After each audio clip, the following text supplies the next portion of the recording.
first thing I felt was pain, sharp, burning, wrapped around my chest like a metal cage. When my eyes opened, the world tilted. I wasn't lying down, I was upright, my back pressed against rough bark, my arms pinned so tightly that my fingertips were turning numb. Thick ropes carved into my skin, cutting deeper every time I struggled. Poachers.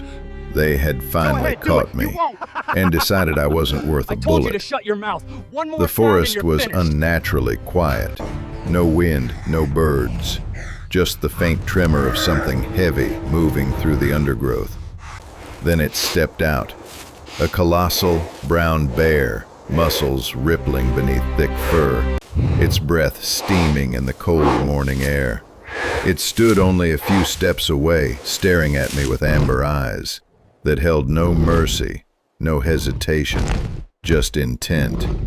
My heartbeat hammered painfully. The beast rose onto its hind legs, towering 3 meters high. A shadow swallowed the light around me. Its paw lifted, huge, lethal. I squeezed my eyes shut. A thunderous impact hit beside my shoulder. Bark exploded. Another strike followed, closer, sharper, yet nothing touched my skin. Confusion cut through my terror. The bear wasn't striking me. It was striking the ropes. The bear paused, its massive chest heaving. For a heartbeat, it simply stared at me, then leaned forward, pressing its nose against the ropes as if judging their strength. Hot breath brushed my neck, thick with the scent of earth and pine. That was when I saw it. A long, jagged scar, half hidden beneath its fur, running along its left side. A scar too specific, too violent, too familiar. My breath caught in my throat. No, it couldn't be. Not after all these years. But the shape of it, irregular, torn, exactly where the wound had once been. It pulled me backward in time like a wave dragging a drowning man under. I saw a tiny cub again, shivering beside the motionless body of his mother. Rain falling, blood washing into the dirt. He had cried out with a thin, frightened squeal when I lifted him.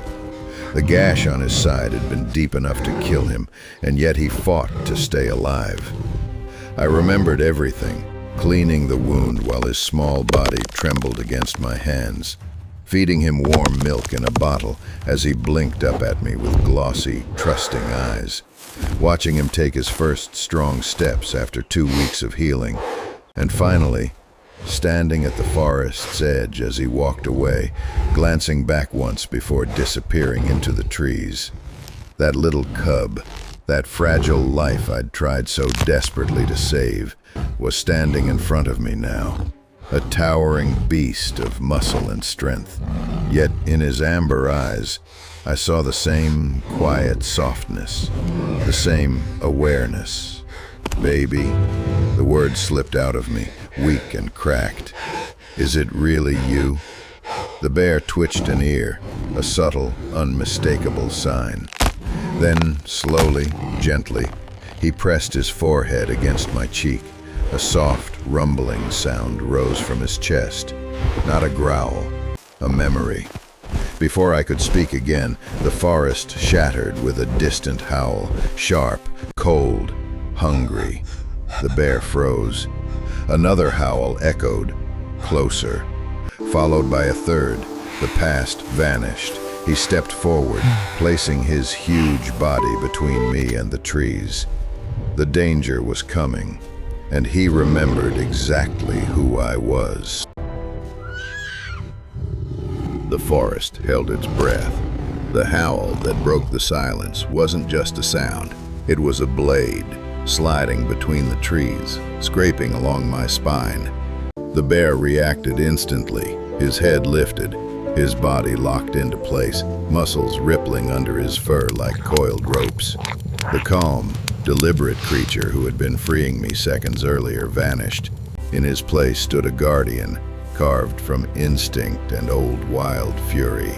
Another howl followed, closer, deeper, a voice that belonged to something hunting, something certain. The bear stepped forward, his shadow draping over me.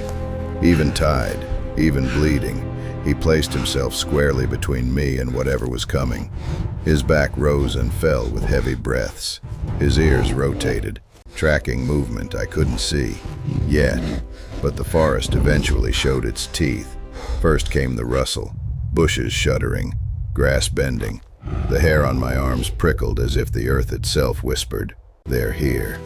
The first wolf appeared like a ghost materializing from mist, large, gray, scarred, eyes shining with a cold, practiced hunger. He didn't bark, he didn't snarl, he simply stared, reading the landscape, calculating the advantage. And in his stare, I felt the awful truth. He saw me as prey, and the bear as the obstacle between him and the kill. A second wolf stepped out, sleeker, younger, followed by a third, then more. They formed silently, as if conjured by the forest itself, until 6 gray forms shaped a half circle through the trees. Their formation tightened with chilling coordination. A pack, experienced, confident, hungry. The alpha stepped forward, a broad, battered male with a long gash across his muzzle that hadn't healed quite straight. He sniffed the air, tail held high, and released a short, sharp bark. Not a threat, a command, and the pack obeyed. 2 wolves peeled left, slipping low to the ground. 3 slid to the right, spacing themselves like soldiers closing a perimeter. The alpha stayed centered, watching every twitch of the bear's muscles. The bear growled, a deep, rolling thunder that shook the leaves around us.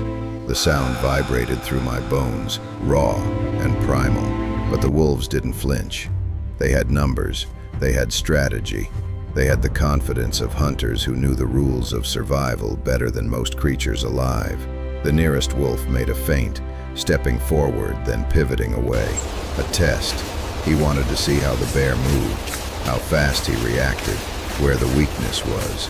A second wolf mirrored the motion from the right, jaws parted, breath steaming. Their eyes flicked between the bear and me. Me, still tied, still helpless, still the easiest target in the clearing. My heartbeat punched against my ribs. I twisted my wrists until fire raced up my arms. One strand snapped, but the rest held, digging deeper, drawing out blood that dripped warm against the bark behind me. The wolves smelled it. I saw their nostrils flare. Another howl, this one shorter, tighter. A signal. The circle tightened. They moved in unison. Paused silent on the forest floor, each step calculated to pressure the bear from different angles. The 2 wolves on the left crouched even lower, bodies sliding across the ground like living shadows. Their eyes were fixed on me now, on my immobility, on the opportunity. My breath caught. They weren't just hunting, they were coordinating. The bear sensed their intention. His stance shifted, legs spreading, massive body turning to shield me. But he was only one, and though he towered over any single wolf, the pack's strength wasn't in size. It was in timing, deception, and patience. A growl rolled from his chest, louder this time, vibrating the air, but the wolves pressed closer. The alpha barked again, once, crisp, decisive, and the real attack began. The alpha's command broke the stillness like a whip. 6 wolves moved at once. The bear didn't hesitate. He surged forward with a roar so deep it shook loose dust from the bark behind me. His massive body slammed into the advancing wolves, scattering them like startled birds, but only for a heartbeat. Packs don't break, they reorganize. 2 wolves darted to his right, snapping at his flank. Another lunged from the left with jaws bared. The bear spun, a blur of muscle and fury, swiping with a paw the size of a sledgehammer. His claws sliced through the air with a sound like tearing canvas. The wolves dodged, agile, practiced. Their strength wasn't raw power, it was coordination.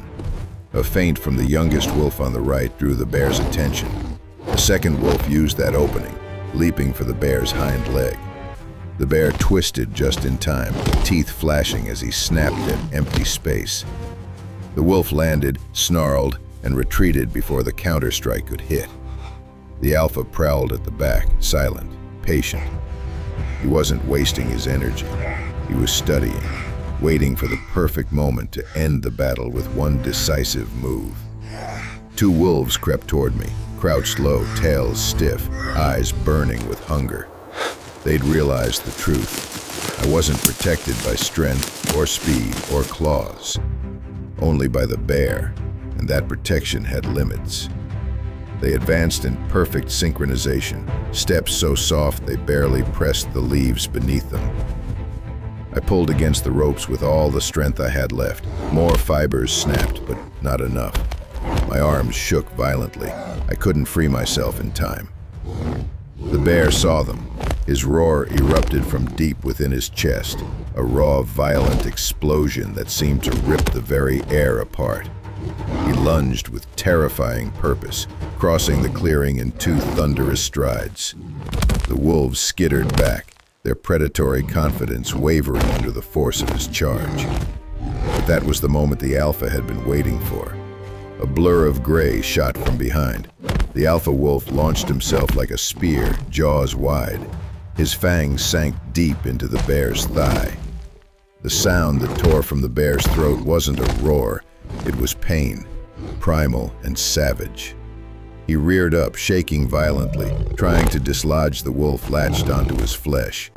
Blood spilled down his leg, dark and hot, soaking into the soil. The alpha held firm, teeth buried deep, twisting, trying to cripple. Another wolf moved in, then another. The pack sensed advantage. They attacked in waves, biting, darting, retreating. Each strike small but cumulative, meant to wear down the giant in front of them. The bear staggered. His wounded leg trembled under his own weight, but he refused to fall. With a sudden, explosive movement, the bear slammed his full mass against a tree trunk. The alpha, still attached, smashed into the bark with a sickening crack and finally lost his grip. He tumbled to the ground, dazed but not broken. The bear took 2 steps forward, limping, bleeding, but still impossibly defiant. The wolves hesitated for the first time. The alpha rose, shaking his head, blood matting the fur on his muzzle. He growled, a guttural, enraged sound, ordering the pack forward again. But one wolf on the right side moved too slowly, misjudging the distance. The bear struck with brutal precision. His paw connected mid-leap, catching the wolf's ribs. A sharp yelp cut the air as the wolf spiraled sideways, landing on the ground with a limp foreleg. He tried to rise, but his injured paw buckled beneath him. The pack instinctively parted to avoid him. One member down. A heavy cost for a pack that lived by unity. The wolves hesitated again, longer this time. The bear, towering despite his injury, straightened his spine. With blood dripping from his thigh and his breath hissing in pained bursts, he rose to his full height, 3 meters of battered, living defiance. His roar tore from him like a storm unleashed, echoing through the trees with such ferocity that the forest itself seemed to recoil. The alpha stared. He weighed everything: the injury of his packmate, the bear's refusal to die, the risk of further losses. The prey, me, was still alive, but the cost of claiming me had risen too high. Survival, not pride, guides the wise predator. The alpha barked a single sharp note. This time it wasn't an order to attack. It was retreat. Slowly, step by step, the wolves backed away, never turning their backs, never breaking eye contact. Their bodies slipped between the trees until only flickers of gray remained, glowing faintly in the shadows. Then even those vanished. Silence returned, heavy, trembling, alive. The bear dropped to all fours, chest heaving. head lowering as exhaustion finally crashed over him like a wave. Blood ran freely down his hind leg, but the fire in his eyes hadn't dimmed. He scanned the forest one last time, ensuring the danger had passed. Only when he was sure did he turn back to me. His gaze held no fear. The forest was finally silent. Not the peaceful silence of dawn, but the strained, trembling quiet that follows violence. The bear stood still for a moment, massive frame rising and falling with ragged breaths. Blood trickled down his wounded thigh in heavy drops, marking the ground with dark red dots that sank into the soil. Then he turned toward me. His steps were slower now, uneven, each movement heavy with exhaustion. But there was no wavering in his posture, no fear in his eyes. He approached with the same deliberate gentleness he'd shown earlier, like the creature capable of tearing wolves apart had been replaced by the same cub I once fed warm milk from a bottle. He lowered his head and sniffed at the rope still digging into my wrists. A deep rumble echoed from his chest. Not anger, not warning. Determination, still protecting, still trying to free me. He leaned in, gripping the rope with his teeth.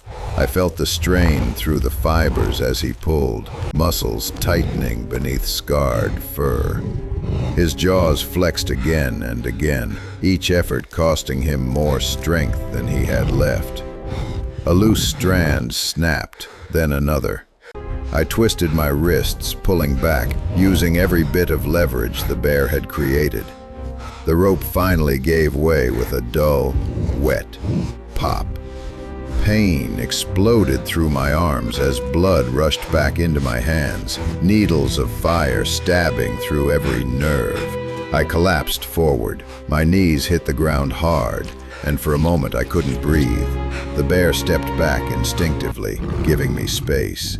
He lowered his huge head beside me, nudging my shoulder with surprising tenderness. His breath warmed my cheek as if asking wordlessly, "Are you still alive? Are you okay?" My voice cracked when I whispered, "I'm here. I'm all right." But he wasn't. His leg trembled violently, a shaking he could no longer hide. Blood pooled beneath him, soaking the grass. The violent wound from the alpha's bite was far worse up close. Torn flesh, deep punctures, and bruising spreading like dark ink. A surge of protective instinct hit me, raw, desperate, overwhelming. "You saved me," I murmured. "Now let me help you." Slowly, painfully, I crawled toward my backpack lying near the tree, thrown there by the poachers like an afterthought. Every movement sent white-hot pain shooting down my arms, but I forced myself through it. I dug into the bag blindly until my fingers wrapped around my first aid kit. The bear watched with steady, alert eyes. He didn't back away. He didn't growl. He simply waited. I approached him carefully, kneeling beside his wounded leg. His fur was warm under my trembling hands. When I pressed the antiseptic-soaked cloth to the wound, the bear flinched violently, muscles seizing. Here you go, gentle. His claws dug into That's the a good earth. bear. A deep, Enjoy your snack. guttural groan tore from his throat. "It's okay," I whispered, voice breaking. "I'm not hurting you. I'm helping, just like before." He stilled, as if the words reached something inside him. A memory of tiny paws, frightened eyes, and the gentle hands that once stitched his wound. I cleaned the gashes as best I could, wiping away dirt and blood until the flesh beneath was visible. Then I wrapped the bandage tightly around his thigh, my hands sweating, slipping, retying, making sure it wouldn't fall off once he moved. When I finished, I leaned back, chest aching, arms numb. The bear lowered his head beside mine and released a soft rumbling sound. something between a purr and a sigh. Gratitude, unmistakable and heavy with meaning. We stayed like that for a long moment, two survivors in a clearing still scarred by battle, two lives that had circled back to each other against all odds. Finally, the bear pulled away. He rose slowly, carefully testing his weight. His wounded leg wobbled but held. He took a few steps toward the trees, paused, then turned back to look at me. His amber eyes glowed, not with wildness but with something achingly familiar. Recognition. Memory. Goodbye. I pushed myself upright, leaning against the tree for support. My throat tightened painfully as I whispered, "Wait." The bear hesitated. I reached out a trembling hand. He took one slow step toward me. I touched his muzzle gently, my fingers sliding across the coarse fur, tracing the line of the scar that had tied our lives together. He closed his eyes, leaning into my touch just slightly. Enough for me to know this moment mattered to him too. "You've grown so strong," I whispered. "Stronger than I ever could have imagined." A soft exhale escaped him, almost like a sigh, almost like an answer. He held my gaze one last time, long, deep, full of stories neither of us could speak in words. Then he turned. Step by step, he walked toward the forest, his silhouette shrinking between the trees, blending into the shifting green of the wild he belonged to. He didn't look back again. He didn't need to. Some bonds don't break when you walk away from them. Some remain etched into the world.